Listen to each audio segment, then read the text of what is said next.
My name is Andres. I am from Ecuador, currently working with Fundación Avina in Ecuador. I have been involved with the climate negotiations for many years now. I'll be attending the COP next week. It's going to be my 9th COP. And during these years, I've had the opportunity to participate in several of the bodies and the different instances of the negotiations, including coordinating negotiating groups, speaking on behalf of the G77 of all developing countries, presiding and co-chairing many meetings throughout the years. I've participated in the Standing Committee on Finance, which is a body of the UNFCCC and the Green Climate Fund Board also for many years. And it's been a learning curve. I think one of the main takeaways that I take from my experience throughout the years is that the process is very complicated. The climate regime international discussions are very complicated. And they are in particular unbalanced towards us coming from developing countries for many reasons that I will go through in a second. I would like to also, if possible, greet our francophone friends in French. Bonjour à tous et à toutes, je m'appelle André. J'aimerais vraiment pouvoir faire cet échange en français. Je peux vous comprendre votre question si vous en avez. J'essayerai de parler lentement en anglais, mais un des défis les plus difficiles pour nous qui venons des pays qui ne parlent pas anglais pour pouvoir participer à cette conférence, c'est précisément de négocier avec des pays, particulièrement des pays développés, qui ont toujours parlé l'anglais. Et alors, ma présentation aujourd'hui est en anglais. Je commence. I'm going to share my screen.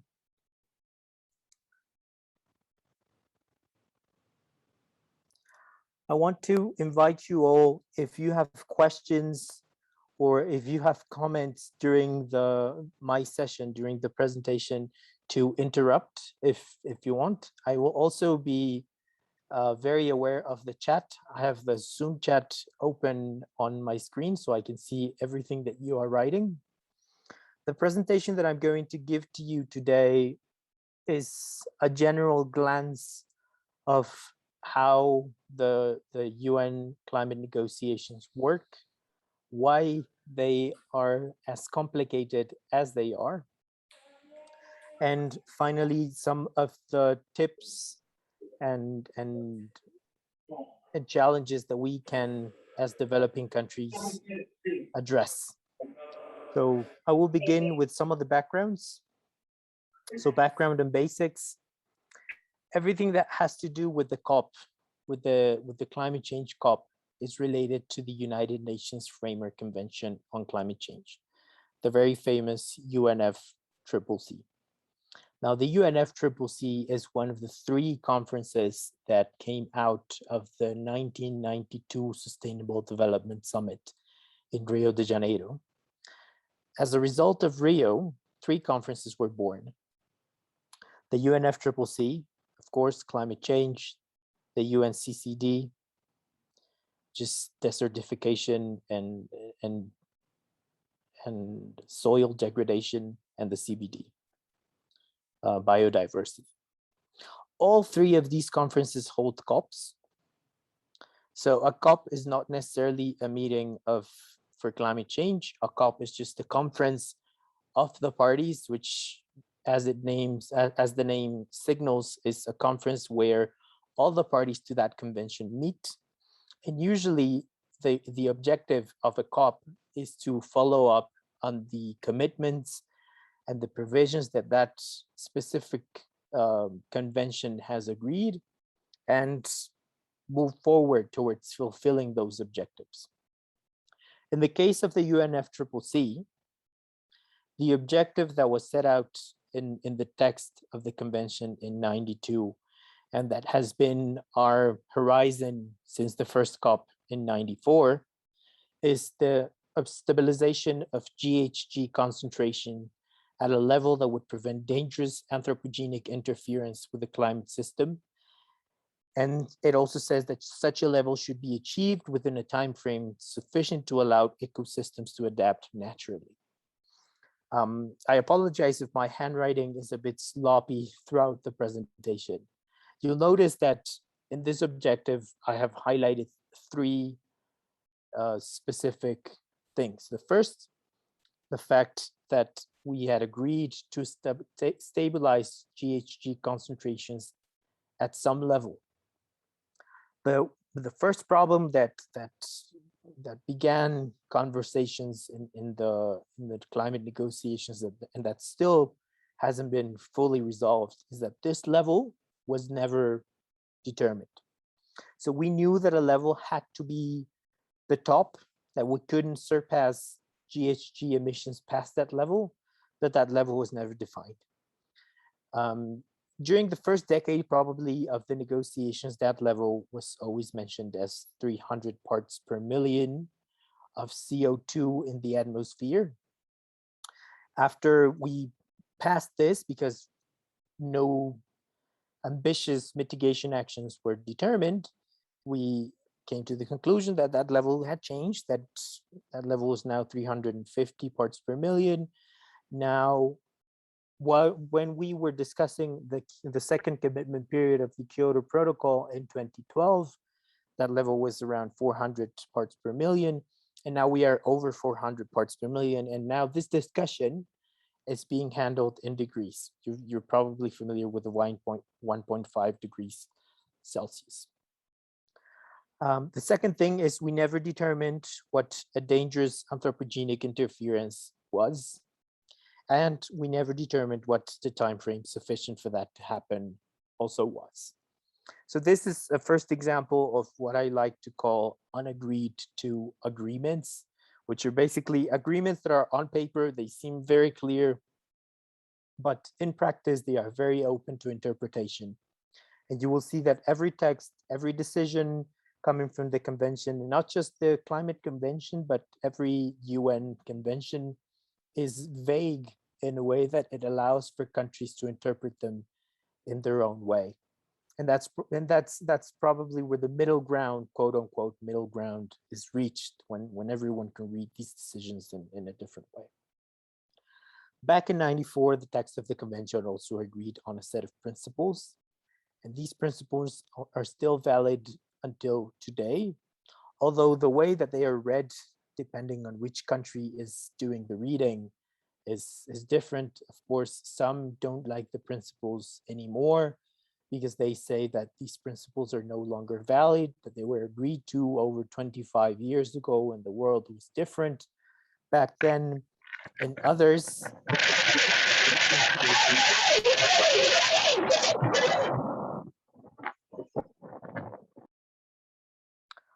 say that these principles remain valid. And as long as the convention stands and it hasn't been amended, then our entire objective in the COP is to fulfill the objective of the COP and to be based upon these principles. And both the objectives of any instruments that have come after the convention, including the Kyoto Protocol and the Paris Agreement, always say that their ultimate objective is to fulfill the convention. So what these principles say, the first one, probably the most famous of them, is CBDR. This is the principle of common but differentiated responsibilities. And this principle has two big elements. First, it says that developed countries should take the lead in combating climate change and its adverse effects. But the reason it does so is because it recognizes that the effects that we are feeling now, that we were feeling then with regards to climate change, are caused by historical concentration of greenhouse gases. They are not caused by how much we as a world emitted yesterday, but they are mainly caused by how much we as a world have been emitting throughout the 20th century since the beginning of the Industrial Revolution. This means that most of those emissions, if you look at it in a historical way, not nowadays, but in a historical way, most of those emissions, the accumulated emissions in the atmosphere, still come from developed countries. And those are seen as the opportunity that they had to reach the levels of development they are currently in, and the opportunity that we as developing countries have to relinquish to help the fight against climate change. So the fact that we have to relinquish that opportunity is translated in the CBDR principle. So it says, as I was mentioning, two things. The developed countries should take the lead in combating climate change, but it also says, and I will go into the commitments afterwards, it also says that developed countries have to provide with finance, technology, and capacity building to developing countries as part of the fulfillment of this principle. The second principle of the convention says that specific needs and circumstances of developing countries, especially those that are particularly vulnerable, should be given full consideration. So of course, anything that is agreed upon in the UNFCCC has to take into consideration the needs of developing countries. There's a precautionary principle that says basically that regardless of whether or not there is 100% certainty in the science behind climate change, the fact that there's always a tiny percent of uncertainty should not be used as a justification for inaction. That is the precautionary principle. Then there's a principle that says that all the actions that we agreed upon under the climate regime should promote sustainable development, particularly in developing countries. And finally, that unilateral measures should be avoided. This is particularly related to international commerce. So let's say, for instance, this is the case of many of our countries, that our economies depend strongly upon the exploitation of natural resources like oil and the export of that oil. If a decision was to be taken that countries could not buy oil anymore, that would affect our economies very strongly. So there has to be a discussion on measures that would help mitigate those economic and social impacts in our countries. And this discussion goes into a specific agenda item called response measures.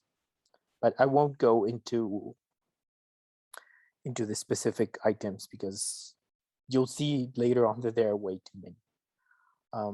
So what also happened in the convention, and that is also still valid, is that Article 4.1 of the convention listed a series of commitments. These commitments are applicable to all parties that have adopted the convention, that have ratified the convention, that have become parties to the UNFCCC. So if your country is participating in the COP, it is a party to the UNFCCC, and these commitments apply. These commitments include, and if some of you are involved in the implementation of climate policies nationally, you will be familiar with these. These commitments include generating greenhouse gas inventories, designing and implementing mitigation programs, supporting the technology development and transfer with regards to climate change, working on the enhancement of carbon sinks, designing adaptation programs, promoting scientific research, promoting the information exchange, education, and finally, preparing some very big documents that most of your countries, or probably all countries, have already prepared, that are called national communications. So the national communications, we all have national communications on climate change.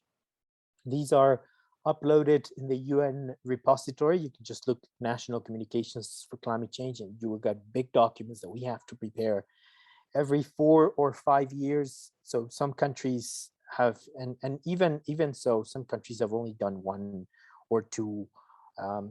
Some are preparing the 3rd. It depends on the capacities of the countries, but the national communications are meant to include in a single document a summary. Well, I wouldn't call it a summary, more of a detail of all the activities that your country has been implementing to fulfill these commitments. That is a national communication. So that list of commitments is applicable, as I said, to all countries. developed, and developing. And that brings to case that the convention made a difference between countries. The convention has annexes. It has, and those annexes are a list of countries.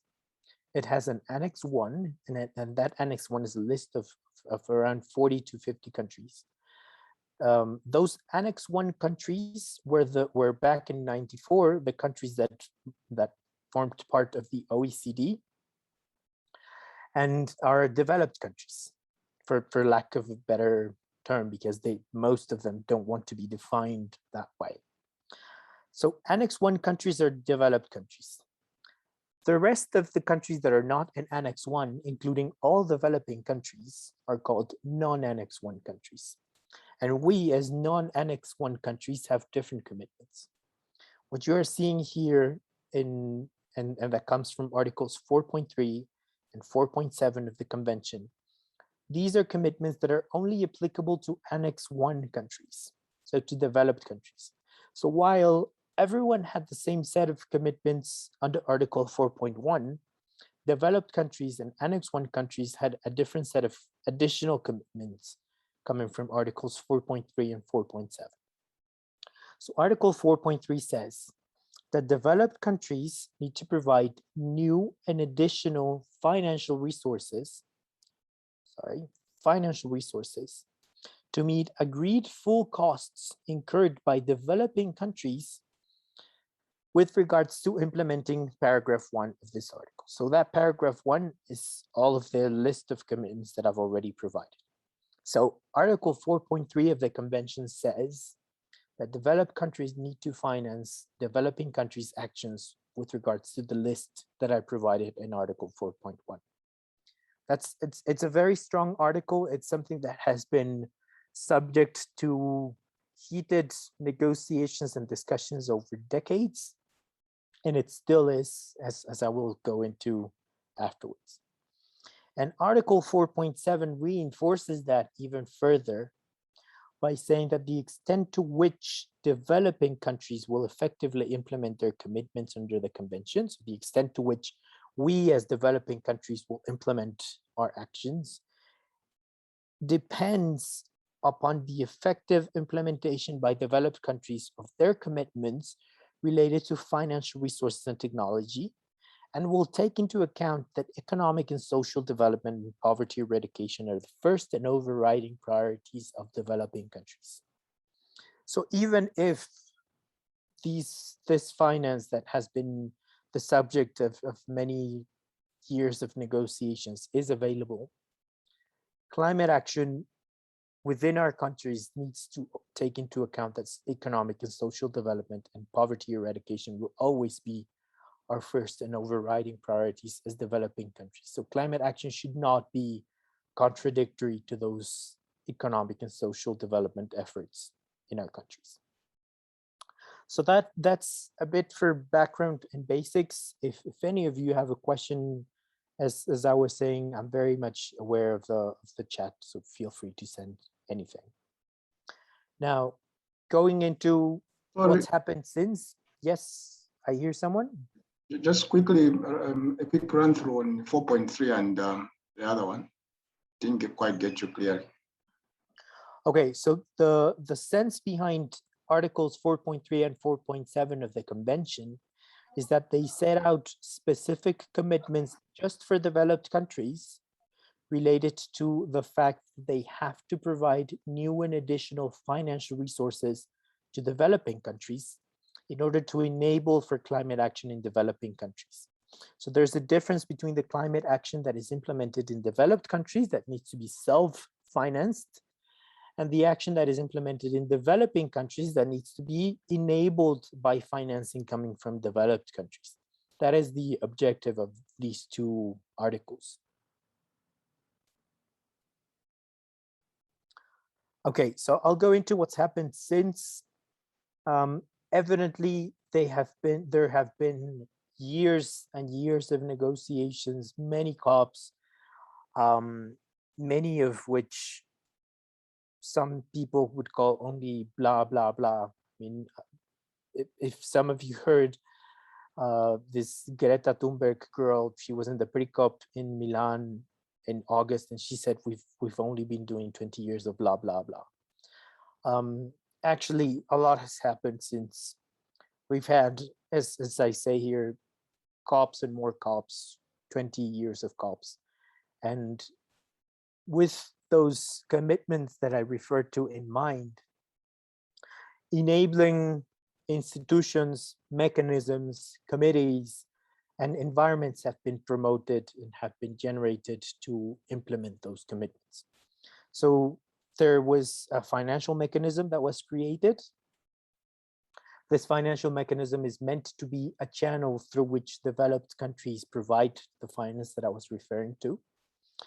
And this financial mechanism includes an adaptation fund, a global environment fund, a green climate fund, a least developed country fund, a special climate change fund, and a standing committee on finance. So many institutions have been prepared, have been generated with regards to the financial issue.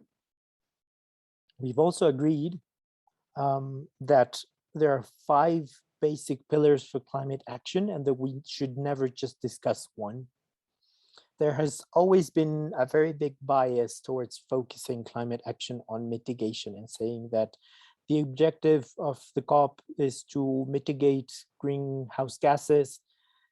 I'm sure you've heard that the objective of the Paris Agreement is to limit temperature rise and hence to limit greenhouse gases again, but that is not the objective of either of those. The climate action is recognized to have 5 pillars. Mitigation is one. Adaptation is another. And by adaptation, we are referring to the actions that countries can undertake to address the consequences of climate change, which include slow onset climate events and extreme climate events. And then there are the 3 pillars, which we call means of implementation. So finance, technology development, transfer, and capacity building. And these means of implementation mainly come from developed countries to developing countries to enable mitigation and adaptation. Now, there have been many commitments also since the first COP in '94. There was a commitment in 2009 to 2012 to provide what was then called Fast Start Finance, which was a commitment by developed countries to provide $30 billion a year during those years. There is no proof that that actually happened. Developed countries put forward what used to be called CALROs, which were quantifiable emission limitation and reduction objectives. And developing countries used to put forward something called NAMAs, which were nationally appropriate mitigation actions. These are all things that are now in the past and have been replaced by NDCs, which I will go into in a second. And many committees, groups, and roadmaps have been agreed. And I won't go into any much detail because this would take several hours. But there was an adaptation, since I told you an adaptation fund was created, so there's an adaptation fund board. Any country can be part of the adaptation fund board. It just needs to present its intention to do so. And then there's a rotation within the board. I think there are seats assigned to each region. This is usually what happens within committees. So when you have a committee that includes developed and developing countries, you usually have seats for Africa, seats for Latin America, seats for Asia, and seats for SIDS, which are small island developing states. Those 4 groups usually have the same number of seats, and developed countries, they don't have this seat issue because there's only around 40 of them, and even so, they know who leads the fight. So you usually have, in any committee, you will always have the US, Japan, Australia, Germany, France, the usual suspects, regardless of the rest of the 30 plus countries there. There's an adaptation committee that discusses technical information related to adaptation. There was a clean development mechanism under the Kyoto Protocol, which had a board. There is a technology executive committee, a standing committee on finance, a Paris Committee on Capacity Building, a coordinated work program on agriculture. And this is just a small list of all the things that are happening right now, all of the bodies that meet apart from the COP and that are part of this big process. In terms of arrangements and legal instruments, three big legal instruments have been adopted since the beginning of the UNFCCC. The first, of course, being the UNFCCC back in '94, the Kyoto Protocol back in '97, and the Paris Agreement in 2015. There's a critique that I always do of these instruments, and it's that for any international climate instrument to work, it needs to have three fundamental characteristics. The first is that it has to be ambitious. The second is that it has to be enforceable. It can't just be a declaration that comes out in the press and the media and then it's forgotten. And it has to be inclusive. And by that, I mean, it has to have all countries. Because the thing with the climate regime is that there is a big incentive for any country not to be participating, not to be included. Because the fact of the matter is that when you implement and design climate action, it can affect your economy to some extent, say, because you have to change technologies in industries and policies for the private sector and so on. So countries that do not participate have an incentive not to be there. And you will remember that back in 2016, the first thing that Donald Trump did when he gained office of the US as the president of the US was to say that they were leaving the Paris Agreement. They were leaving the Paris Agreement because, in his words, it was detrimental to his industries, to American jobs, and to whatever. That, of course, causes a big incentive also for big economies that are competitive to the US or to any other to also leave the Paris Agreement for the same reasons. So, of course, any instrument has to be inclusive. So what happened with the convention? The convention was ambitious, as we saw in the commitments that I mentioned before. And it was inclusive because all countries are parties to the convention. The problem with the convention is that it was not enforceable. And it was not enforceable because it didn't specify specific measures that could be taken against a country that didn't implement those commitments. It didn't have indicators or ways to report that those commitments are being implemented appropriately. So the convention was hardly enforceable. What happened with the Kyoto Protocol is that the Kyoto Protocol was ambitious because the Kyoto Protocol, which was it was an endeavor by the first COP presidency by Germany to generate a protocol.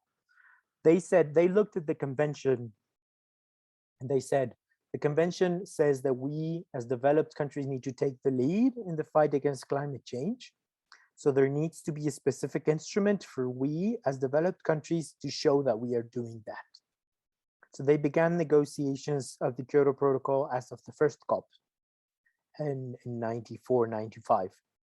It was finished in 97, and the big problem that they came to when they were negotiating the Kyoto Protocol was that the biggest emitter, the biggest historical emitter did not want to join the Kyoto Protocol. That was the USA. But the protocol was ambitious because it had a top-down focus of policy making. So it said to all the countries that were part of the Kyoto Protocol that in the first commitment period, which was comprised of 2005 to 2012, they had to reduce their emissions by 5% with comparison to their 1990 levels. But then again, the US was never in. The protocol was enforceable because it did have measures for countries that didn't comply. It did have a robust measurement, reporting, and verification mechanism, But what happened is that in 2012,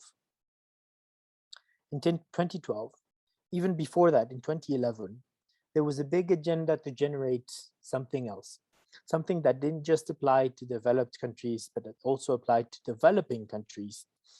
And that's why in 2012, in COP 17 in Durban, South Africa, there was a new body created called the ADP, the ad hoc platform on the Durban, the ad hoc working group on the Durban platform.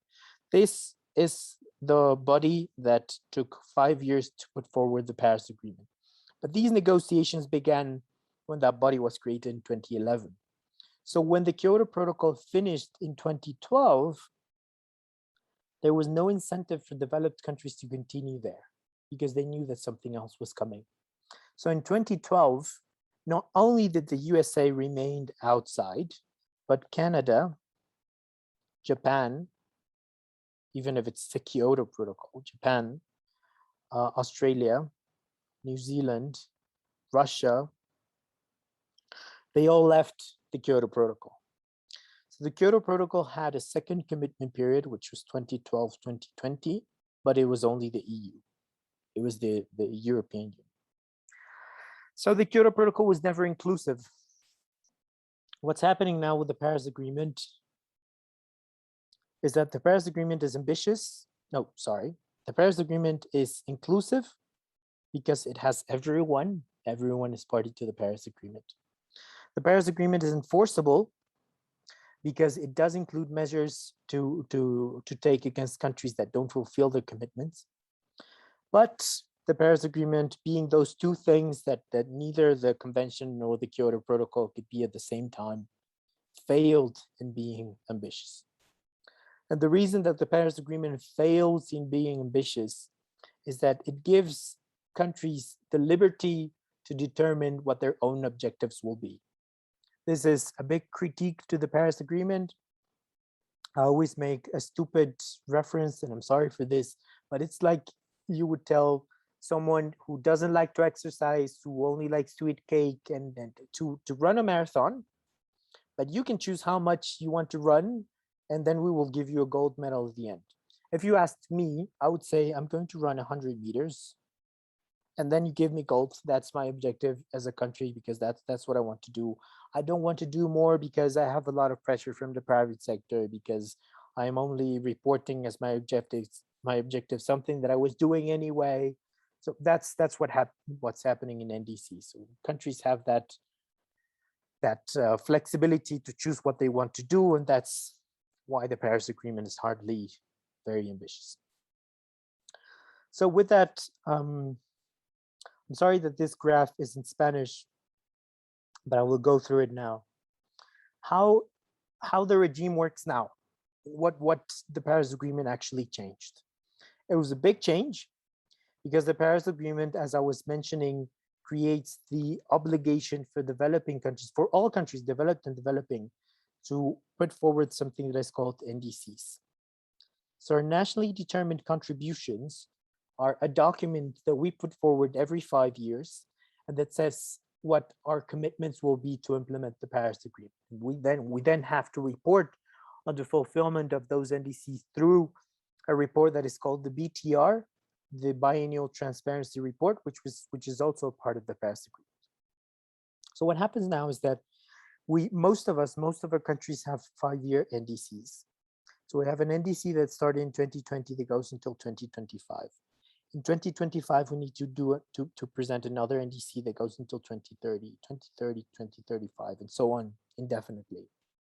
We have to present that to the UN about a year or 9 months before it begins, before it goes into action.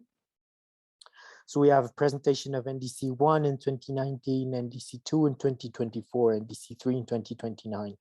And NDC 4 in 2034. Creating an NDC, actually elaborating an NDC, is a lot of work. It's not just the work of one ministry. It's usually a very inclusive, participatory work with private sector, public sector, different institutions, so it takes a lot of time. So as you implement one NDC, you already have to be preparing the following one. So this is the elaboration of the next NDC that has to be happening in the meantime. You have to implement the NDC while you do all that.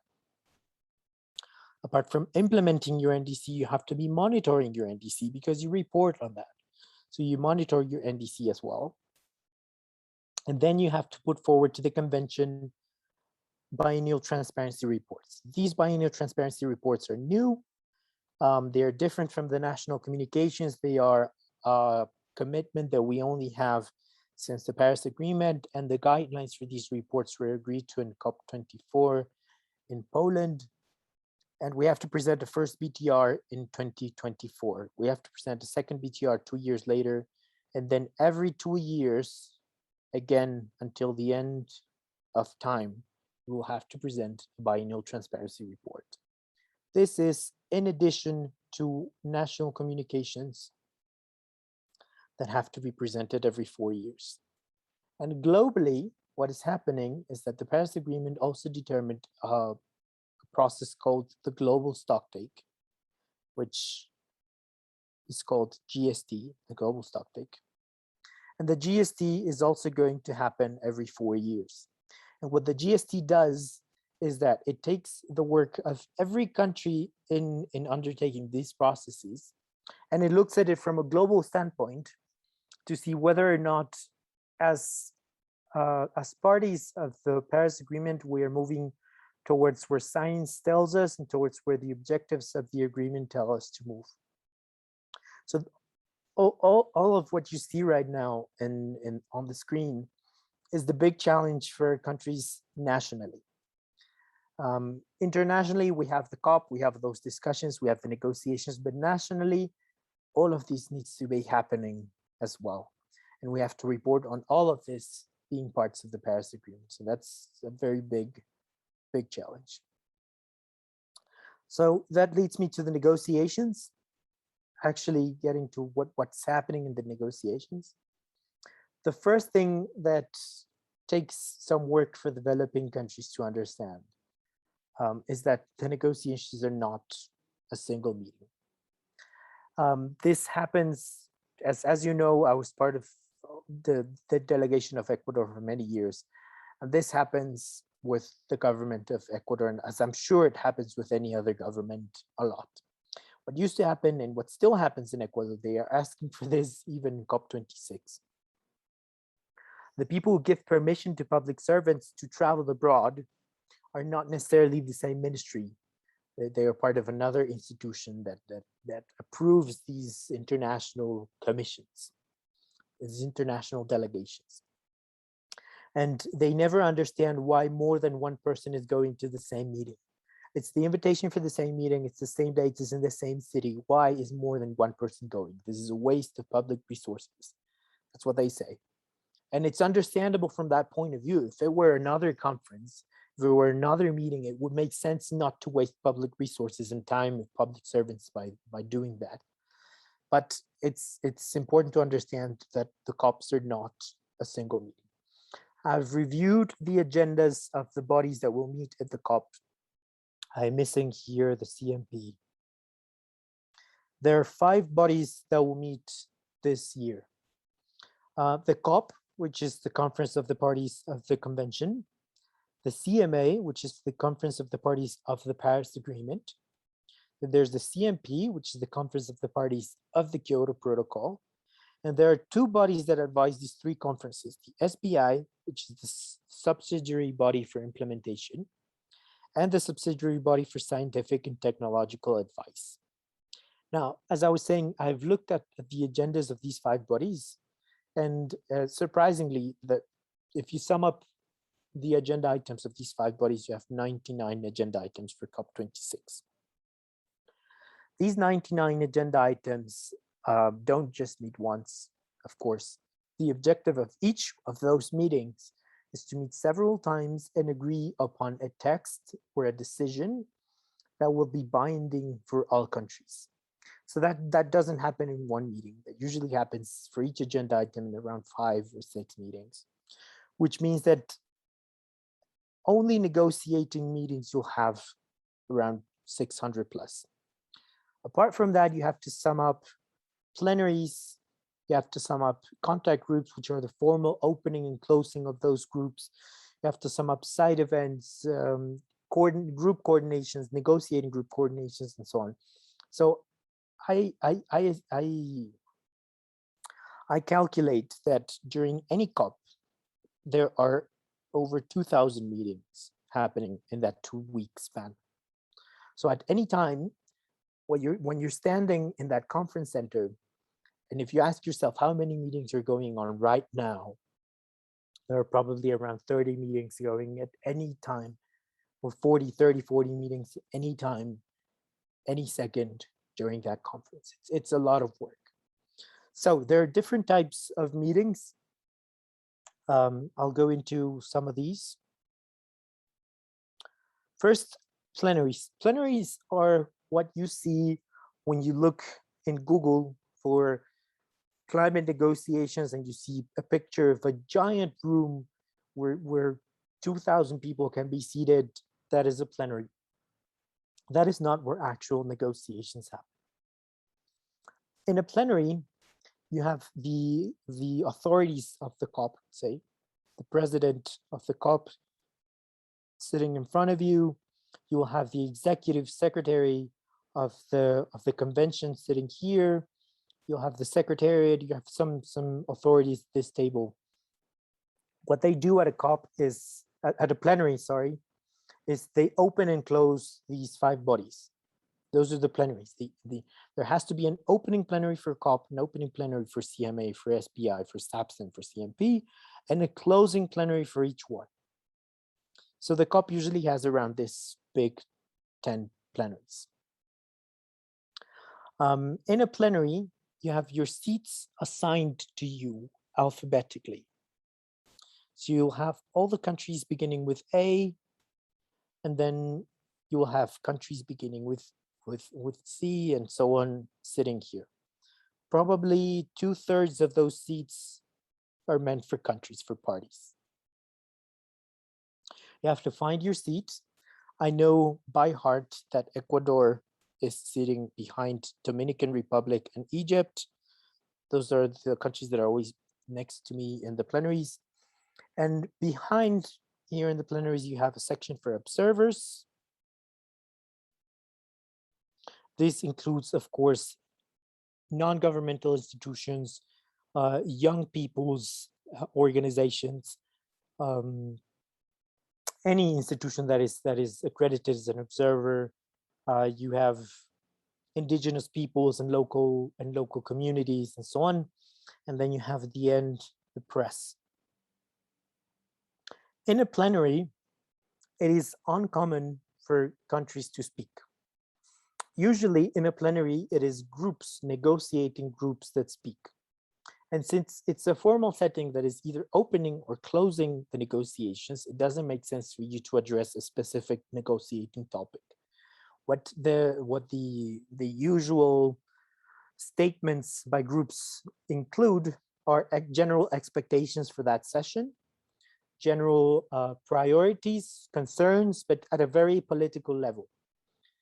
And then what the plenary does is that it goes through the agenda. It says, this is our agenda for this session. We have asked, and they have to do this for each agenda item. They have to say, we have asked for this agenda item 2 people to help us co-chair the agenda, this item. They give out the names, and they have to do that for every agenda item. There's always 2 co-presidents or 2 co-facilitators, one from a developed country and one from a developing country. They announce that for every agenda item, and then they announce when the first meeting of each of these will be. You have to be very aware of that. You have to write that down. It will of course be uploaded. You can see that online. And then you will go to the first meeting of the actual agenda items. The plenary will reconvene once each agenda item has finished, Once the presidents of those agenda items feel confident that they can forward that to the plenary for adoption, they will forward the document, and the plenary will reconvene at the closing, and they will say, this is the work that the presidents have done. They have given us the draft with the following number, with the following code, and we propose that for adoption. And that's when they gavel the decisions.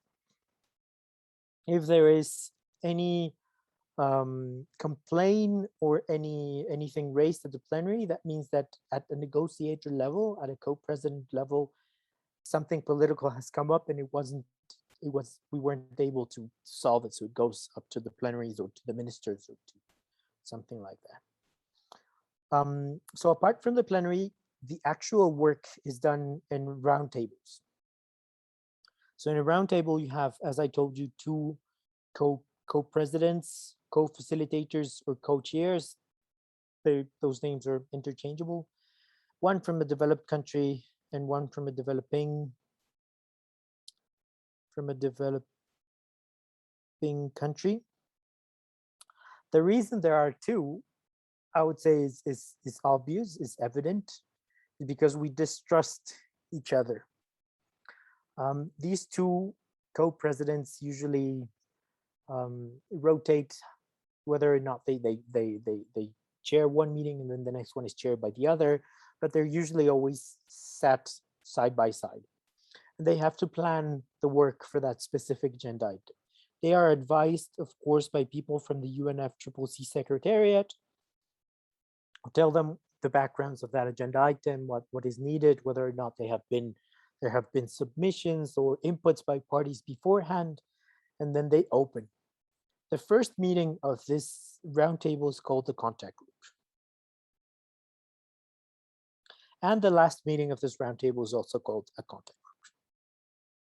So like the plenaries, contact groups are a bit more formal setting. And the contact group, they will usually be called co-chairs. And in between contact groups, you will have informal sessions or informal negotiations. But don't mistake this for actual informal work. It's rather formal. So in a contact group, the co-chairs will open. They'll say, thank you, welcome everyone. This is the background of what we're discussing. They'll have some clip notes by the secretariat. They'll say, as you remember, our mandate from 2012 was created with the objective of, last year we held workshops and we had a report from those workshops. And this session we have pending to take a decision on the focus of the next year's work. I'm just improvising. And after that, they will say the floor is open, and then you will have people taking the floor. Now, in a contact group or an informal negotiation, in contrast to the plenary, you don't have all parties sitting down. Two reasons behind this. The first is that not all topics are relevant to all parties. I wouldn't have anyone from Ecuador following guidelines for the reports of developed countries, for instance, because unless I have people to spare, it doesn't make sense to be there. And on the second hand, delegations have limited numbers of people, especially in developing countries. So in developing countries, what we have to do is we have to look at the big agenda, we have to prioritize issues, and we have to send people just to the most urgent issues that we have.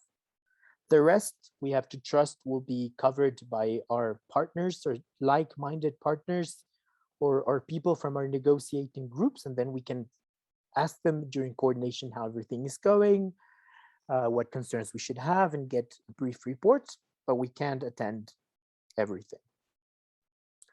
So in an informal group as well as a contact group, you usually have the spokespersons of negotiating groups being the main ones that speak. So if you are the coordinator or the lead negotiator for a group, you will most likely be the one that has to do all the fighting with your partners. But if you're not, you can sit next to your coordinator and of course provide support. And you can always take the floor, and I will go into how we take the floor afterwards. You provide support by saying, I support what my coordinator said. I associate myself with him. I want to add a few points, or you can just say I associate myself with him if you're beginning. Believe me, it will be very much appreciated by the coordinator or the lead negotiator. So, negotiating groups. There are, as I said, two big groups in the negotiations: developed and developing countries. Developed countries are around 145, and developing countries are around 145, give or take. For developed countries, it's a little easier to coordinate. There are three big groups. The umbrella group, which is comprised of the United States and its allies. So you have US, Japan, Canada, Australia, Russia, New Zealand. So these are the umbrella group. You have the EIG, which is the Environmental Integrity Group, and the EIG is comprised of Switzerland, Monaco, Liechtenstein, Mexico, and South Korea. And then you have the EU, which is, of course, the European Union and its 27 states. So usually in the negotiations, I mean, in these rooms, you have those lead negotiators handling the issues. It is never the case that the EU is open and all of the members of the EU speak unilaterally. It is sometimes the case in the EIG, and it is usually the case in the EUG and the umbrella group. The umbrella group are more limited to more formal settings like plenaries and so on. And within the group of developing countries, we have the big one, the big family called the G77 in China. Every developing country that I haven't mentioned above, with aside from Mexico, which is in a special circumstance because it's a developing country, but it negotiates with developed countries. Every other developing country is part of the G77 in China. So most of our countries are part of that group. That group holds coordination meetings daily, and it is formed by 145 members. So what this group has to do, is to appoint a coordinator for each of the topics. That coordinator will hold meetings with the entire group. Say, I am the coordinator for finance in the G77 in China. I will have a meeting at 2 p.m. in room 7. Please, everyone who is following finance, join. And then all the groups and subgroups of G77 will go, and we'll see what that coordinator tells us. The objective of that coordinator, as is the objective of any group coordinator or lead negotiator, is to agree upon a common position of the group. Because when a common position of the group is agreed, then that group becomes stronger. It's same difference. There's a saying here, an indigenous saying, the difference between 5 fingers and a fist. Those are negotiating groups. So if the coordinator manages to have a common position, that means that in the negotiating room, the subgroups or the single negotiators will not speak. We will allow our coordinator to take the floor, to take the lead. We can come in, never to contradict, always to complement and to support. But if we do happen to have a contradiction or we're not okay with something that the coordinator has said, we don't raise that in the floor, never. We wait for a coordination afterwards and we bring it there. Or we approach, you can approach your coordinator, you can kneel and say, and I don't mean kneel in a submissive way, because you're on a table, you can probably whisper, I'm not okay with something that you've said. Please don't say it again. We can discuss it afterwards. And that's fine. You never contradict your coordinator on the floor, on the microphone, saying, I don't agree with my coordinator. So when a coordinator cannot agree on specific issues for a position, they will probably just have general issues. They will try to agree on generalities and say, I will put this forward first, just general issues, and then you can come in with your specifics that we haven't managed to agree. But of course, it is to the advantage of developing countries when the bigger the group position, the better. Okay, so within the G77 and China, there's always coordinators for each topic, but then you have specific negotiating group within the G77. You have ABU, which is a relative new group comprised of Argentina, Brazil, and Uruguay. You have ILAC, which is the Independent Alliance of Latin America and the Caribbean, comprised by mostly right-wing countries in Latin America, including Colombia, Peru, Panama, Costa Rica, Chile, Guatemala. You have the Arab League, of course, comprised of the Arab countries. The LDCs, the least developed countries, which are a group recognized by the UN. AOSIS, the Alliance of Small Island States, mostly comprised, well, completely comprised by islands. The AGN, the African Group of Negotiators, which is the only group that is comprised of an entire continent. You have your 54 here. And you have the LMDC, which are the like-minded developing countries, which have a little bit of members from AGN, a little bit of AOCs, a little bit of LDCs, a little bit of Arab League. Nobody from ILAC, nobody from ABU. LMDC, just to mention some of the main countries in LMDC, you have here China, India, Saudi Arabia. And here you have, for instance, Ecuador, Bolivia, Philippines, and Egypt, and so on. So each of these groups will also have coordination meetings before the negotiations. Sometimes, and depending on the agenda, you will see, let me find a place that is clean. Okay. So you usually have a 2-week meeting. This is the COP. You have the day that the COP begins, which in this year will be October 31st. Usually the first 2 days or 1 day of the COP are high level, or what we call leaders. This is only happening since COP21. We didn't used to have high level at the beginning of the COP. Since this COP21, we have leaders, and we have a segment with presidents here. And then you have the opening plenaries, which I've mentioned, and then the negotiating groups, informal groups, contact groups. And then you will get to the end of week 1 on Sunday. You also work Saturday. You have the end of the week on Sunday. On Sunday, the advising bodies of the COP, the SBI and the SAPSTA, will close, well, before Sunday, because they have to forward draft decisions to the COPs, the CMA and the CMP, and that will happen in the second week. And in the second week, you continue with issues.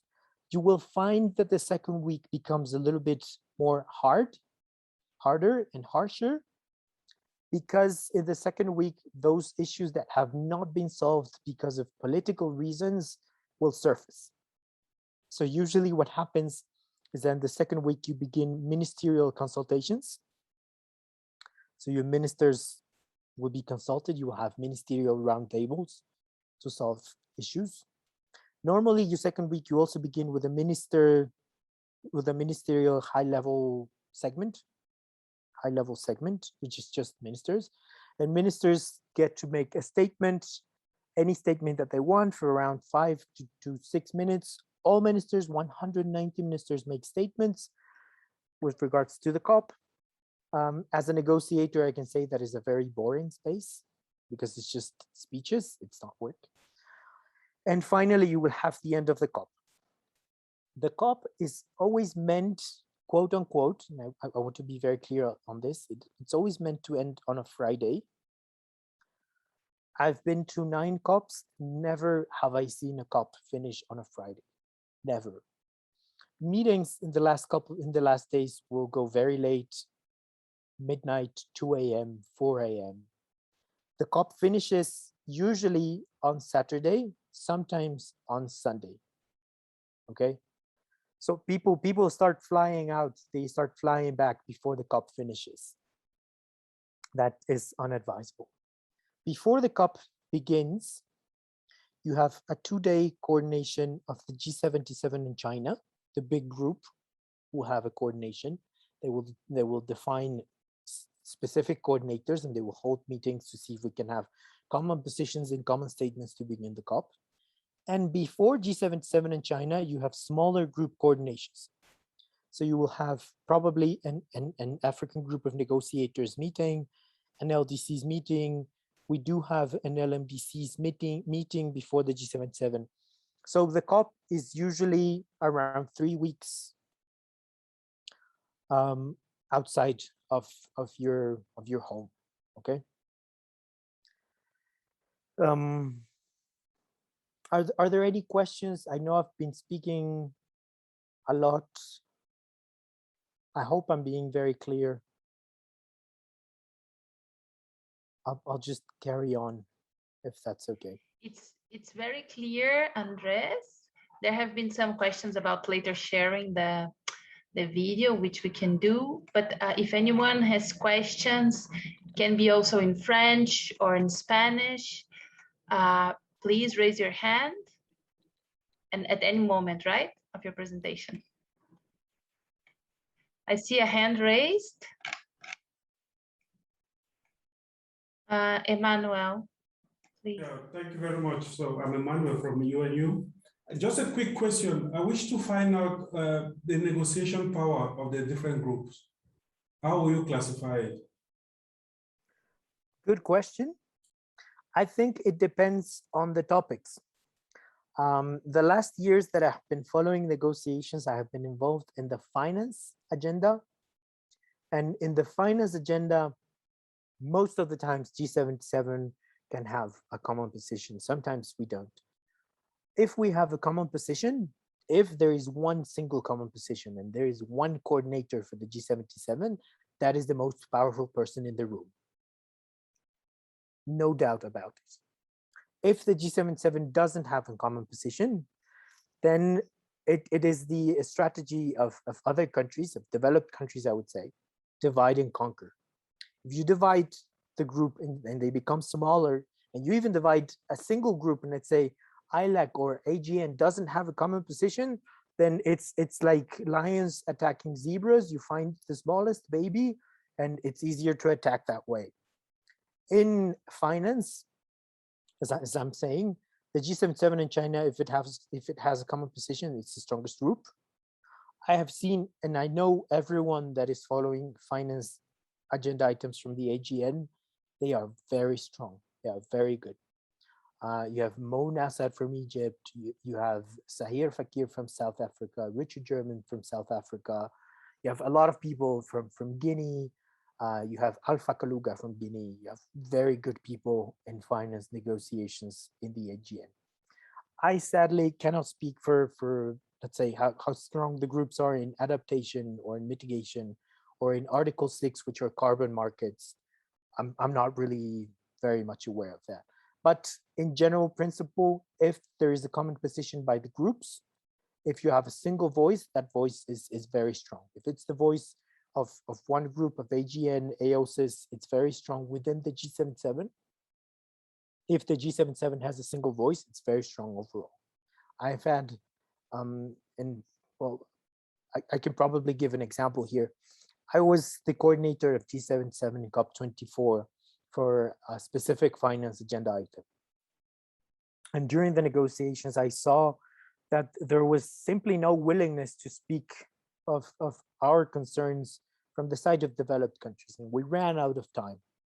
There was no more time for any additional meetings. And at the end, the Secretariat came to us and during the last meeting and they said, we have spoken to the COP presidency. They have allowed us to have another hour of this tomorrow. And honestly, it wasn't a matter of time. It didn't matter if we had 1 hour, 8 hours, 10 hours more, we weren't going to have an agreement. So I took the floor as the coordinator of G77 and I said, we don't think an hour will work. We don't think any time will work. We see unwillingness You can have your meeting tomorrow, but we will not come. And that's the way that the meeting ended. If I had said that as Ecuador, nobody would have cared. But when I said that as G77, that meant that the meeting could not take place, and they had to find me in the corridors to see how they could accommodate me. So it's a different position of power depending on the groups and the level at which the position is agreed. I hope I've answered your question, Emmanuel. I see Aurelius. Yeah, thank you very much. I'm Aurelius Nkonde from Zambia. My question is there a tenure of office for the coordinators as well as the co-chairs? Is there some tenure of office, or are they chosen at every COP? Good question too. There are different posts for the negotiations. You have, for instance, when you have coordinators, if I have to find a color to keep writing, when you have coordinators for each of these groups, then there isn't a tenure of office. It's a matter of how the group organizes itself and chooses its coordinator. It can choose to rotate if they want to do that, but usually they choose the person who is best prepared, the person who knows the topics best, the person who is most eloquent, who is less fearful, who can have that presence. And of course, if it's within the group, it's someone you know, it's one of your friends. Within the groups, you are a family. So you can support them, you can ask them if they want your help. You can be a second coordinator. The group can say we have 2 coordinators, we have 3 coordinators. It's a matter within the group. That is not the case for the G77 in China. The G77 in China, as a big group that works throughout the UN, not just in climate change, but throughout the UN, they have a rotation of presidencies for the G77. So you have 1 year that is a matter for Latin America, 1 year for Africa, 1 year for Asia, 1 year for small island states, 1 year for LDCs, and then you rotate. When the year comes that it's Africa's turn, then it's Africa's decision. There will be there's usually like diplomatic meetings of the missions in New York to decide who will be the president, and then you have the presidency. Ecuador was the president of the G77 in China, I think in 2014. And that meant that for Ecuador, we were the president of G77 in China in climate change, but it also in all of the other issues. So usually when a country is president of G77 in China, they assign a diplomat to preside the meetings, which is usually an ambassador or someone coming from a diplomatic mission in somewhere to preside the meetings. Now, for the thematic coordinators, so you have the presidency of G77 in China, but for the thematic coordinators, as I was saying, the thematic coordinators are usually people who have been in the process very long and who are volunteering to continue upon that role. If a thematic coordinator can no longer do that, then he can say, I can't do that anymore. You have to pick someone else. And the G77 will usually ask in a big coordination meeting if there's anyone who would like to volunteer. If you volunteer, then you are a G77 coordinator, which is a big responsibility because you have to convene meetings to coordinate on that issue. You have to try and build a common position. You will negotiate on behalf of the group. Now, there are also posts, more political posts, like being president of the COP, that is, of course, the host country. The president of the COP is also president of CMA and president of CMP, but you have chair of SBI and chair of SABSTA, which are also chosen and presented by countries, presented by election for countries. But those are very political posts. They have little influence over the meetings. I see Boubacar. Voilà, bonsoir à tous. Merci Andras. Je m'appelle Boubacar Ibrahim du Niger, donc un peu de français dans la réunion. Voilà, donc merci en tout cas pour cette excellente présentation. Moi, ma question porte sur le suivi de la mise en œuvre des NDC et les communications nationales. Comment est-ce que c'est évalué Est-ce qu'il y a des recommandations après ces évaluations-là? Voilà, merci. Okay, thank you. Thank you for that question, Boubacar. So your question was related to how NDCs are evaluated and monitored. As I was saying, you present an NDC and that NDC, let's say we as Ecuador, we present an NDC in 2019.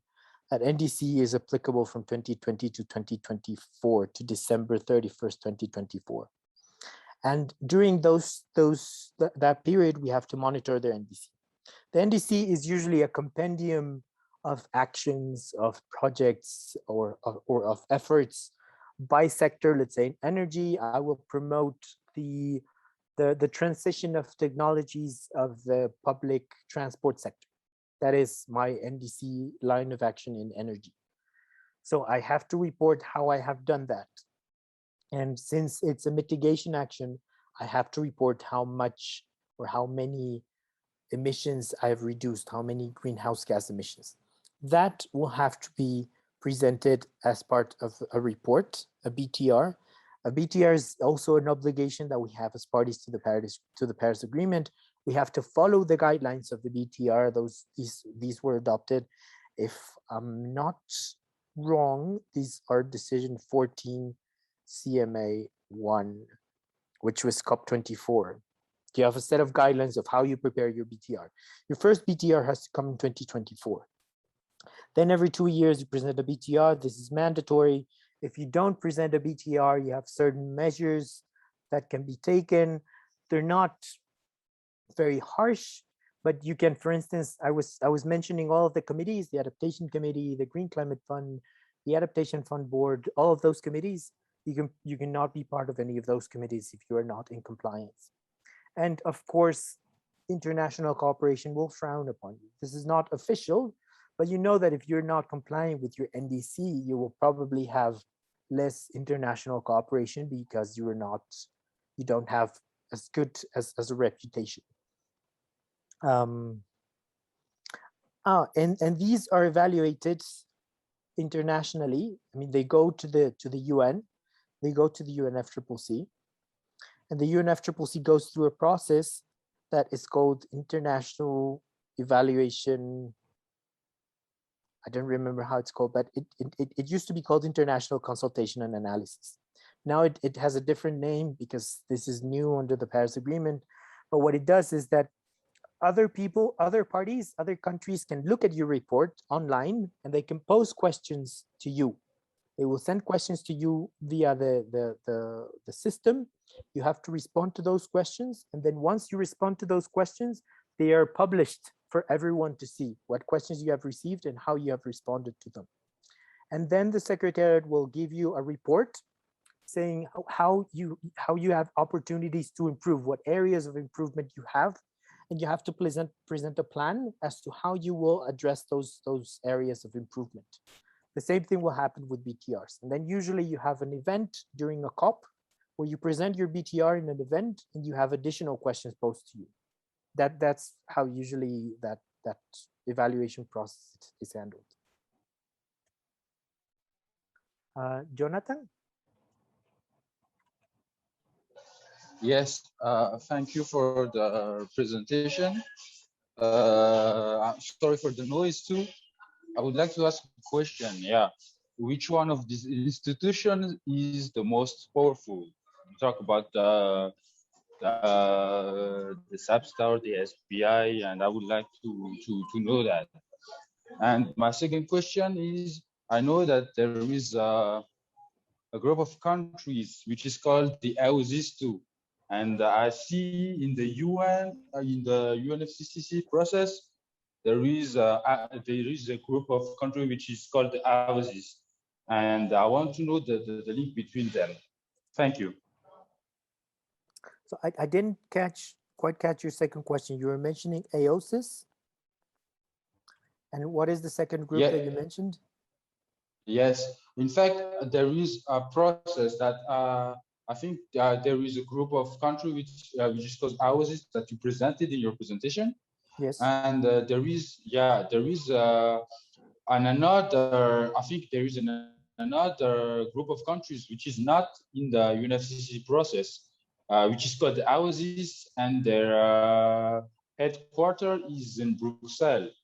And I want to know the link between them. I don't know if you have information about that. Okay, so starting with your first question, I would say neither of these groups of these bodies is the most powerful. They are very formal settings. They're just like the roof under which all of the actual negotiations will happen. But when the plenaries are closing, the plenaries that will adopt the decisions and where you will have the most political issues coming up are, of course, the plenary of the COP, and I would say the plenary of the CMA, of the Paris Agreement, because they are the ones that will be adopting most of the decisions. And then you will see at the end, when a decision is adopted, they have a certain code.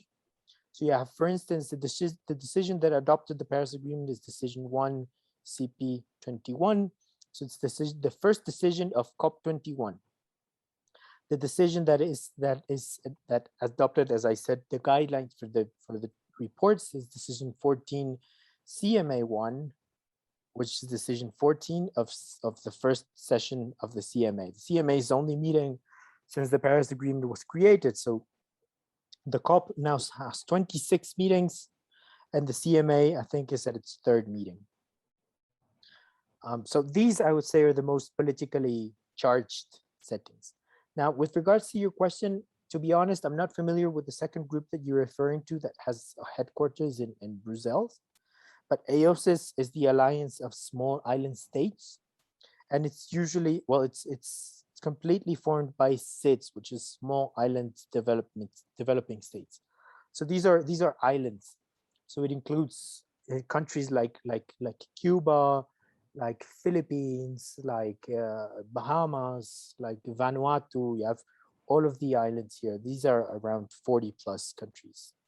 And of course, they are concerned, they are recognized as one of the most vulnerable because of the threat of ocean rise. That's what I can tell you about AOSIS. Sorry, I don't know the second group that you were referring. Okay, in fact, it's not really the AOSIS. I made some confusion. It's the SIDS. I'm sorry. There is, yes. Yeah, the SIDS. I don't know if there is some coordination between just the two entities. We have the AOSIS in the UNFCCC process, and in parallel we have the SIDS, which is headquartered in Brussels, I think. Yeah. Okay, so the SIDS are actually the countries, and the AOSIS is the group, the negotiating group. Like the difference between Africa and AGN, because Africa are the countries and the AGN is the group of negotiators. So AGN is the African group of negotiators. So you have a chair of AGN in the COP, but there isn't a chair of Africa. It's just for the sake of negotiations. The same thing happens with AOSIS and SIDS. Okay, thank you. Thank you, Jonathan. So I don't see any more questions. I'll try and go to the second part of my presentation. I'm very glad to know that you are there and that you have questions, because it means that the presentation is interesting for you. So what I've made in this chart is a comparison of the general positions of developed and developing countries. I think it's important that you know that even though developing countries, as I've been mentioning, are many, and there are many groups, and there are many specific interests, in general, all developing countries want the same. And in general, there is usually a clash with developed countries. So what are some of the differences in their positions?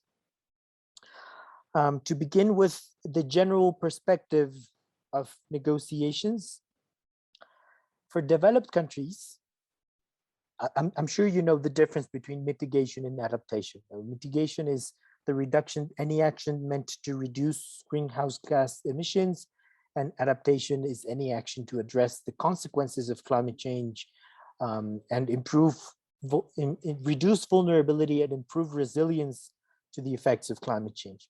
So for developed countries, the whole objective of the climate regime should be to focus on mitigation. So for them, mitigation is at the center of climate change. And for them, that focus on mitigation should be towards the largest current and future emitters. So we've heard, and we're looking at the science right now, we've heard a lot of press and media and NGOs coming from developed countries saying the largest share of mitigation needs to come from China, needs to come from India, needs to come from big countries like Brazil.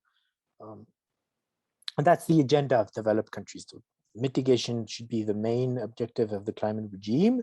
And we should focus on pushing those largest current and future emitters to mitigate. And on the side of the mobilization of financial resources, they say this is a joint effort. It's not a unilateral commitment. It's not something that they have to do regardless of anything. It's a joint effort, and by joint effort, they have pushed very much for developing countries to work on something they call enabling environments. And enabling environments is becoming more attractive to investment, basically. For developing countries, and this is an agenda that has been on the table for many years, adaptation is the priority. And adaptation is the priority because it is in developing countries that the consequences of climate change are being felt the most. And it's because they have different levels of preparation. They have different levels of development that puts them in a more vulnerable position to an issue and a problem that wasn't caused by them. It was caused by historical concentration of emissions coming from the 20th century from developed countries. So for them, adaptation should be a priority. That doesn't mean that they're not going to do mitigation, of course, but mitigation should be enabled by finance, as is clearly stated in Article 4.3 of the Convention. And of course, they say that the provision of finance is a binding commitment for the public sector of developed countries, because it is the public sector of developed countries, their governments, that have ratified and have joined the convention and have adopted these financial commitments, not their private sectors. Sadly, of course, a large share of finance, of climate finance right now is coming from the private sector. And that is, of course, being reported as a fulfillment of commitments by developed countries. And of course, there's an issue with the carbon budget. Oh, sorry, there's an issue which developing countries have referred to in the past called the carbon budget. And by this, they mean how much should each country be entitled to emit from the beginning of our emissions, say the end of the 20th century, of the 19th century, to a level where we can no longer emit. So we should have a cap. Each country should have a maximum. And some countries have already overdone their cap. And some countries are way, way below their cap, regardless of their emissions now. Because the fact of the matter is that since developing countries have to relinquish their emissions and the fact that they can their natural resources, then that is, of course, a hindrance upon their ability to pursue sustainable development.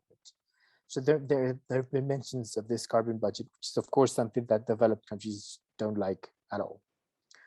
With regards to mitigation, developed countries recognize that the convention says they have to take the lead, quote unquote. But of course, they say taking the lead doesn't mean that we mitigate the most. Sorry, that we mitigate the most indefinitely, because that's not possible. They no longer have the same level of emissions as developing countries, so they can be mitigating more. And they say that mitigation needs to respond to world circumstances. And by that, I mean, who is emitting the most now, who is emitting the most, and the projections, those need to be the one that mitigate the most now. And they say that mitigation cannot be dependent on finance because it is now an integral part of sustainable development.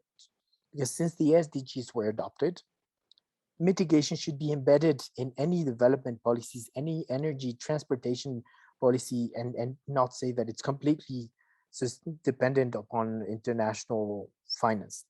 So they say it's a natural component of any development policy.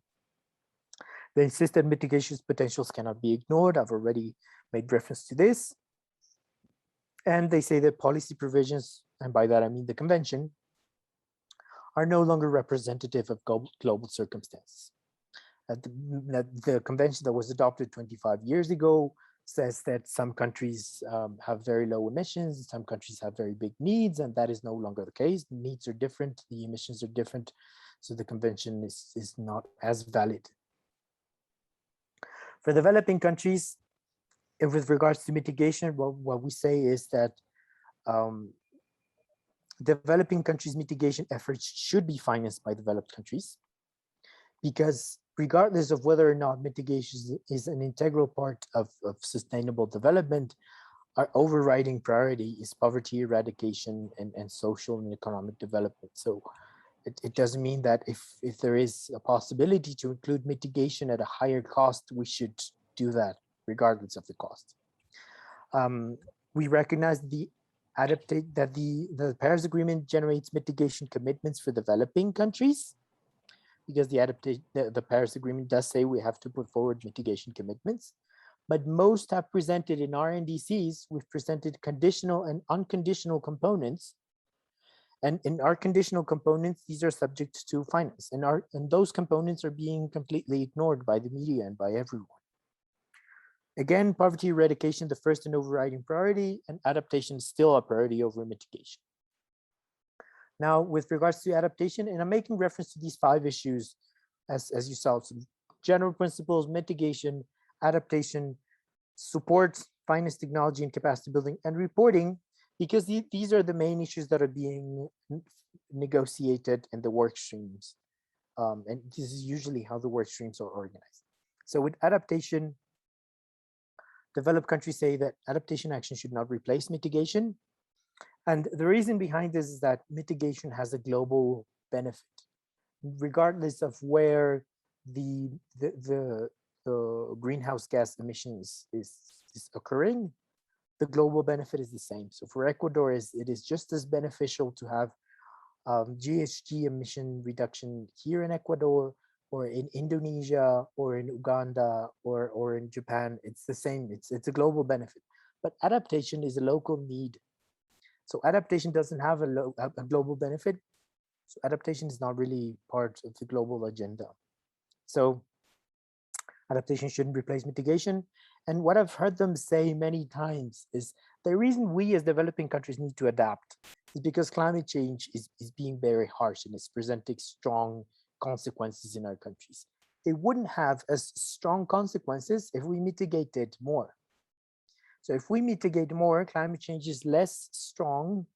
It merits less adaptation. So what they're saying is, if you need to adapt, you should mitigate, because the more you mitigate, the less you need to adapt, which makes sense in a crooked way of thinking. Again, they say adaptation should be embedded to development policies from the start, and support for adaptation should be an enabler for stakeholder involvement.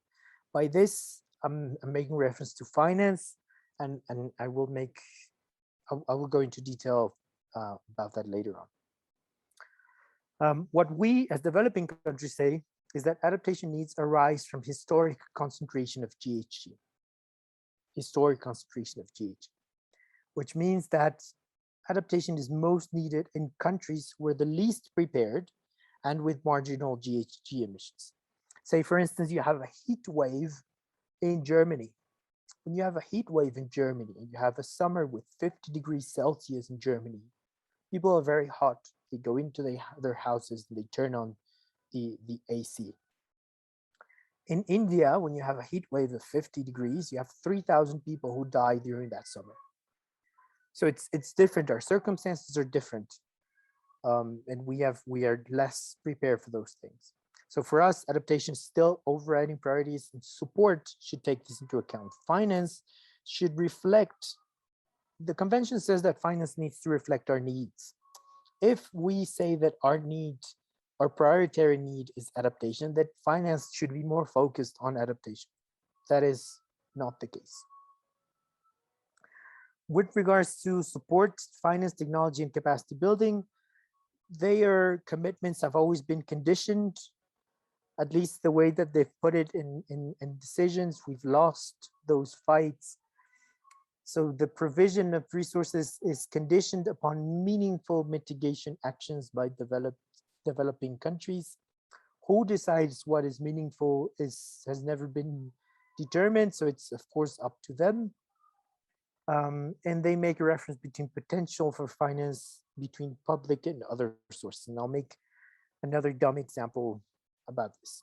Let's say you as ex-developed country can either provide $10 million to ex-developing country for climate change actions, non-refundable grant donation, or you can provide those same $10 million to a private bank in that same developing country so that it can mix those with $100 million of their own, and they can create a line of credit with $100 million with very low interest.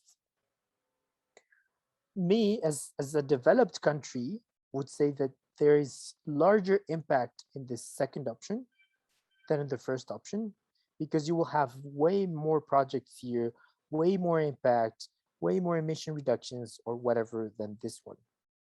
But the truth of the matter is that this is external debt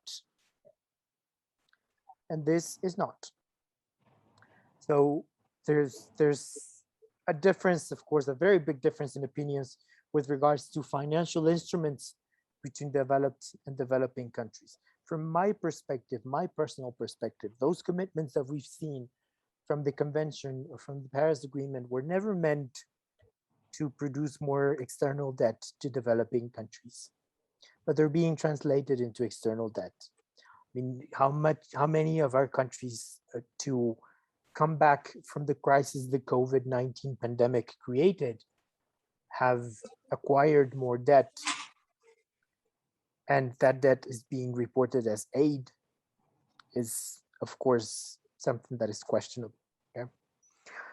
Again, with regards to finance, they say that there's a shared responsibility. So enabling environments, you have to become sexy for your investment. If the private sector doesn't see you as an investment, that you're not helping. And they have opened the discussion to provide finance to those who need it, quote unquote, those who need it, which means not all developing countries. And that finance should not come from developed countries. It should come from those in a position to provide finance, which means also developing countries. So this is a big agenda that developed countries are pushing with finance. For developing countries, finance is a commitment, as I was saying. It's a binding commitment. It has to be quantifiable. Finance needs to be new, additional, public, concessional, predictable, and transparent. It doesn't, climate finance is not a duplicative of official development aid. So official development aid is not climate finance. It has to be focused on needs, and it needs to prioritize grants over external debt, over other instruments. And finally, with regards to reporting, we've made reference to this big challenge that we're going to have in reporting. We didn't used to have that challenge to present those big reports every 2 years. Now we have. And for them, those reports have to be comparable between developed and developing. So we have to use the same methodology, same indicators, same formats, same periodicity, same years that we present the reports. And for us, of course, this is something new. They have been presenting reports like that for many years. They have the capacities, they have the resources, they have the experts. So for us, we've been saying reports have to take into account different capacities. So we need to reflect flexibility on periodicity, level of granularity, and the revision that comes after the reports. So this, in a nutshell, are the main differences that you see in positions between developed and developing countries on all of the agenda items.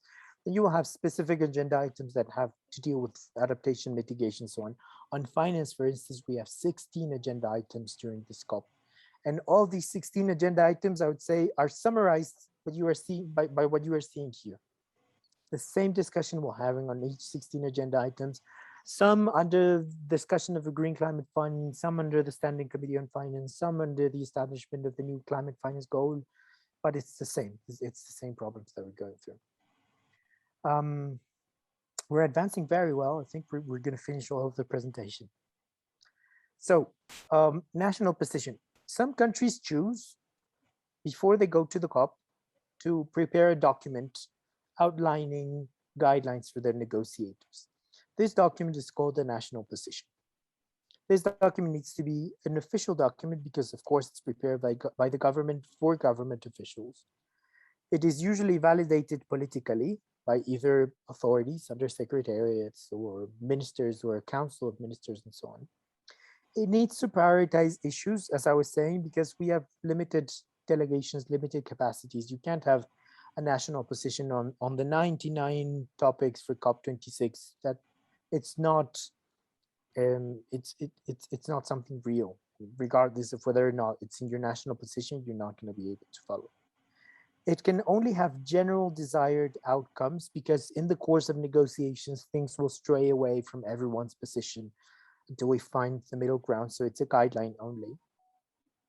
And it needs to take process and steps into account.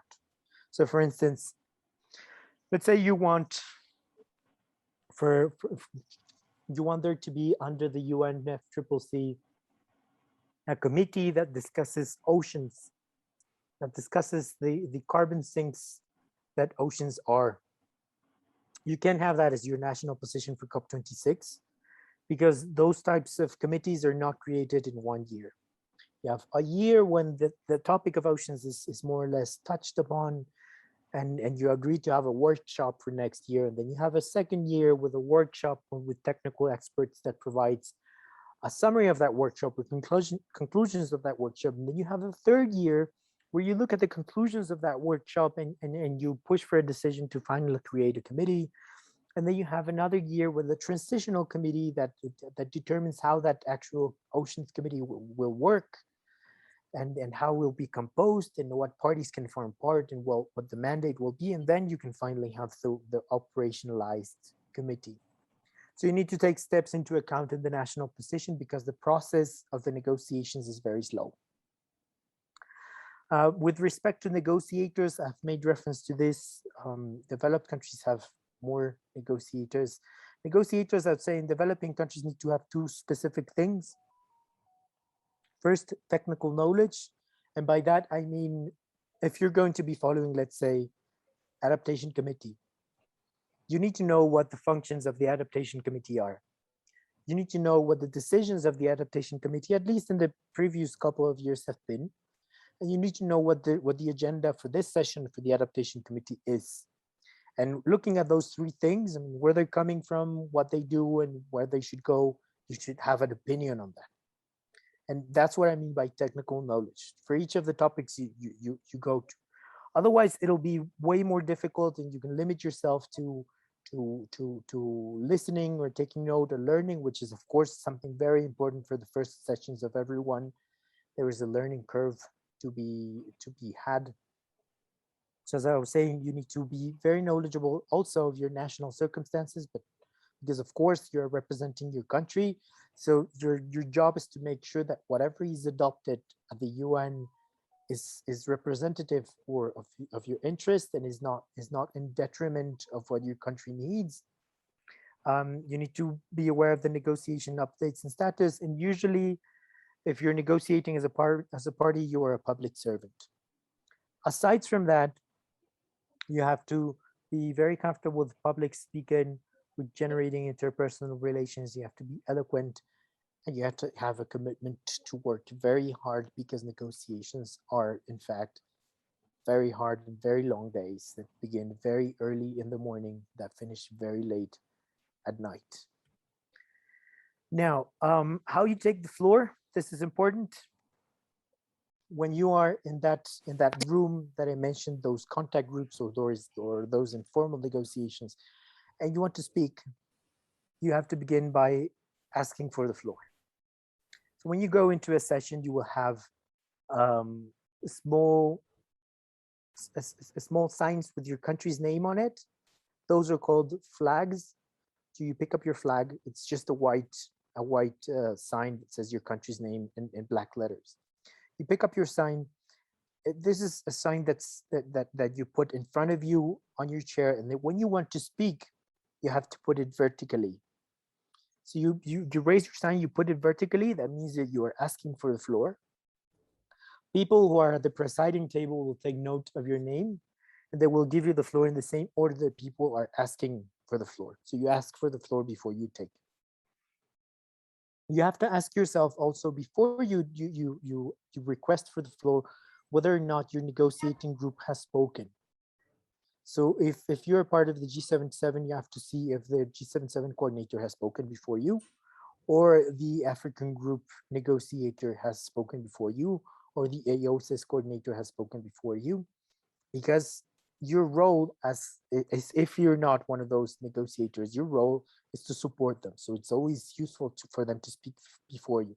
And if you are given the floor before them and you see that they're also asking for the floor, what usually happens is you say, I would like to give the floor first to our coordinator and I will come after. And then they will go before. Once you are given the floor and your coordinator has taken the floor, you start by thanking. So thank you, Madam Co-Chair, Mr. Co-Chair, Madam Facilitator, Mr. Co-Facilitator for giving me the floor. If it's the second or third time you're taking the floor, usually this is more diplomatic language. You have to apologize. So apologies for taking the floor again. I will try to be brief. Do try to be brief. Have notes. Have notes of what you want to say before you take the floor, because you have short time. I mean, you can take as long as you want, but people will frown upon that if you're not very clear. So have notes, be brief. Begin by associating support. I've already mentioned this. So thank you for giving me the floor. Apologies for coming back again. I want to begin by associating myself with the statement made by our coordinator from G77 in China, or support the points that were raised by a coordinator from the AGN.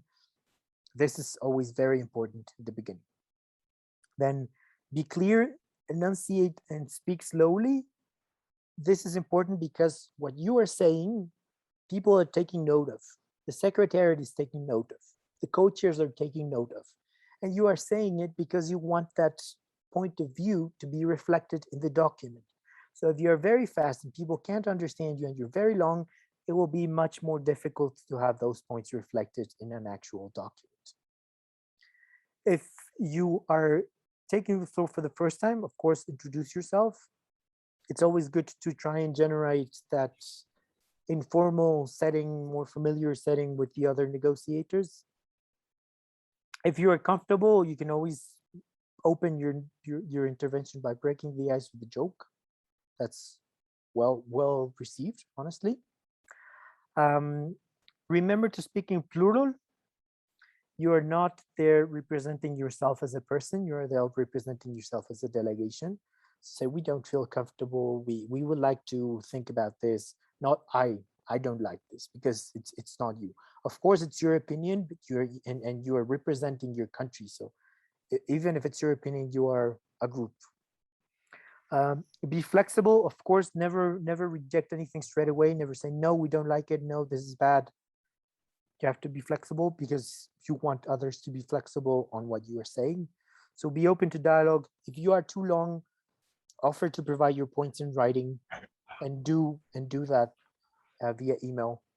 Be formal and neutral. I've seen many times, for instance, especially, I think this is a challenge for us non-English speakers, not native speakers. We have had to have English classes for many years to be able to go there and take the floor. And you have to distinguish between words that are very informal that we can use when we speak English and words that you can't use in the negotiating scene. For instance, I've heard people say money. So we want to see the money. That is not it doesn't sound well. You have to say financial resources or financial support. If there's a difference there, and I'm sure you can feel the difference. Do not contradict your allies. As I was saying, do not say, I don't like what he said. If he's in your group, if he's the coordinator of your group, you can't do that. You have to keep it to yourself and then discuss bilaterally or discuss in the coordination group, in the group coordination, but don't contradict allies. And finally, thank you very much. That's it for me. I will come back later or something like that. That's in a nutshell how you take the floor. And we are getting close to finishing the presentation that I've prepared for you. I just want to finish first with some negotiating tips if you attend as a negotiator, and revising. We've discussed this more or less, revising what are the challenges for we as developing countries to participate in this setting. So first, negotiating tips. If you're going to negotiate, be prepared. Revise all the issues beforehand, study, and even if before you take the floor, you will see people making notes in their notebooks before they take the floor, so that when they take the floor, they don't lose the idea, or they can respond to things that people have said before that. So be prepared. Not being prepared puts your delegation at a disadvantage. Practice active listening. Active listening means that when you are hearing someone, you are not thinking about how to respond. We usually have that. I mean, this is a tendency everyone has. When you listen to someone, you're not thinking about what they say. You're thinking about your response. And that makes you lose focus on what they are saying. So focus on what they are saying, because you have time to prepare your response. If you don't understand what they are saying, you can ask for clarifications. Ask for the time to consult. If you need to consult with others, you can do that. They can take a pause. Any negotiation can take a pause. Identify your red lines. Red lines are things that you cannot cross, that you cannot forego. So identify that if when you go into negotiation. Demonstrate flexibility. If you present a proposal and no one is responding to your proposal, that means it's either being ignored or they don't like it. So you can ask them. You see, I'm sorry to come back, but I would like to ask for a response on my proposal. I want to see if there are any reactions. You can always ask people to react to your proposals, and don't reject others straight away, of course. Identify interests and try to address interests. Sometimes people can be very annoying. I work in the finance negotiators with a United States negotiator who is very annoying, but I try not to make that personally, because we are discussing interests. We are not discussing people. Build personal relationships with people next to you, with negotiators next to you. They are your friends. Try and build things together. Don't go just as a note taker, and try to participate. Try to break the ice. I know it's difficult, but you can do that. And support and seek support in allies. If one of your allies has said something that you like, feel free to support them. Now, to finish, some challenges for us as developing countries that are difficult, very difficult to overcome, but that we need to be aware of when we go to the COPs. First, I think the biggest challenge for us and for the Ecuadorian delegation, for Latin America, for Asia, for many countries in Africa, negotiations are in a foreign language. And that's very difficult. What that makes is that sometimes we have brilliant scientists, brilliant technicians, but since they're not very comfortable speaking in English, then they probably won't take the floor. Or if they do so, they won't be able to put their points forward. And it creates a limitation for our delegations. Second, there are pre-existing relationships in the negotiations. People who go to the negotiations have been going for many years. There are people still there that have gone to COP1 and are going to COP26. So they know each other very well. They're friends. Even developed and developing countries are friends outside the settings. And trying to jump in the middle of those relationships is like being the new kid in school. And sometimes it's difficult, but you have to try. Third, the setting of the negotiations is very intimidating, because you take the floor aside from in the foreign language and in the face of pre-existing relationships, you take the floor in front of up to 400 people. And sometimes, of course, you take the floor on a microphone. Sometimes your face appears on a giant screen. So it can be very intimidating. Fourth, technical knowledge. I've made reference to this. The negotiations are very deep. You have to jump into those even before the session. 5, the process is very long. Sometimes you have to be there for a couple of years before you catch on, and it's okay. You have to be aware of that and have patience and try and build towards that process. And finally, at least particularly in developing countries, we have delegation limitations.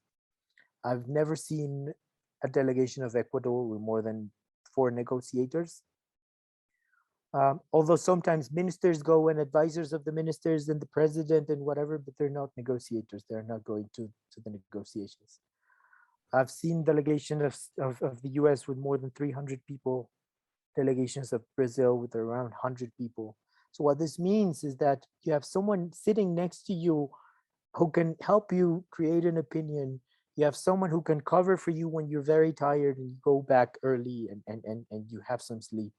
You have someone who can cover you when you go to get lunch, and you can cover more issues. So these delegation limitations, of course, are a big challenge for us as developing countries.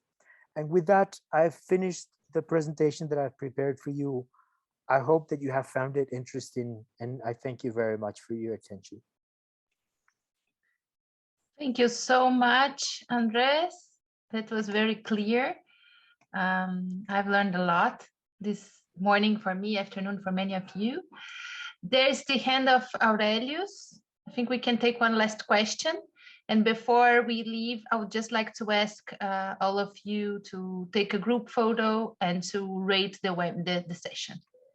But before that, Aurelius, please. Thank you very much. On the slides, there's a part where you had outlined the timelines of the first week, in fact, for the 3 weeks. From Zambia, we have a number of, actually they are in this meeting, that are not public servants. They are into the private sector. We have people from Zanaco, which is a bank. At which point do you see them? Because I saw the way you explained, the first week and the things that are happening. How do they also, engage? Just quickly, a quick run through the week or the weeks in terms of their activities. And mostly these are on the side events and, just a quick highlight, like the way you've done for the main negotiating bodies, so that they can also get to appreciate their activities. Thank you. Thank you, Aurelius. So to respond to your question, I'm going to share my screen again. Usually during a COP, there are 2 different spaces. And they've been coded by colors. Sometimes they call them the blue area, the green area. These are very big conference centers. Okay, so let's say this is the blue area.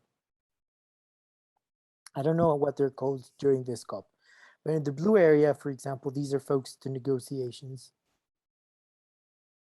And here you will have plenaries, big plenaries, and you will have small negotiating rooms and rooms for bilaterals and probably like a food court or something. Then you have a green area, which is most focused on events. And usually these areas are different parts of a giant conference center, or they can even be different conference centers in different locations. So you have to take a bus or a taxi to get from one area to another. This is what happened in COP22, for instance, in Marrakesh, where you had a blue area for negotiators, and most negotiators spent there all day. But if they had time to attend events, they would go to the green area. And in the green area, you have events. Usually here you have pavilions for the private sector, pavilions for companies, for enterprises, pavilions for NGOs, for hosting events and so on. So if you are accredited as part of the Zambian delegation, or as part of an observer delegate, an observer institution, you will have different color badges. So your badge is the identification that you're hanging in your neck, that has your picture here and your name, and it has a color here. If you are a negotiator and you are accredited as part of the government, this will be a pink badge. And here it will say party. If you are accredited as part of the government, but not so much to negotiate, but more to observe, it will say party overflow. And then you have different color badges. You have green badges, you have yellow badges. These are for observers. You have observers from NGOs, from the private sector, from the press, the media. And these usually either choose to enter these discussions and observe because they cannot participate. Participation is limited to pink badges, or they can go to these events and engage with other actors, because COPs, apart from being negotiators, are a giant opportunity for networking with other sectors, with our other institutions, organizations, companies, to finding business opportunities and so on. So usually if you're attending and you're not part of negotiating delegation from the government, you would be focused more towards this other parallel agenda other than the negotiations.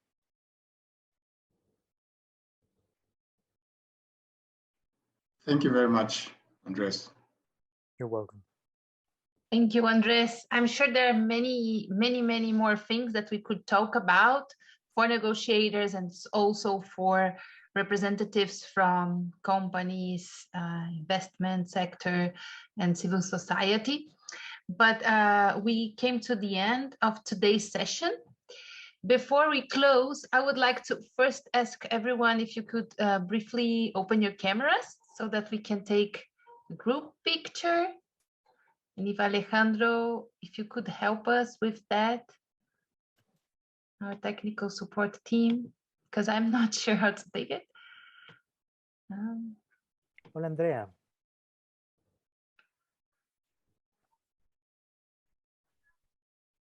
So yes, we're gonna take the picture. You can open your cameras, those who haven't. And finally, I would just, before you leave the room, ask you to take the survey just to rate the session. Okay, so again, thank you very much for being with us today. Oh, there's one extra, but yeah. Thank you very much for being with us today. And I wish those who are going to COP a safe travel and effective time at the negotiations. Thank you very much. Thank you, Paula. Thank you, everyone. It's been very nice to be with you today. And thanks especially to you, Andres, who did an amazing job explaining with lots of clarity a very complex issue, and also to the translators who made it possible for French speakers to follow the conversation today. Okay, goodbye. Bye.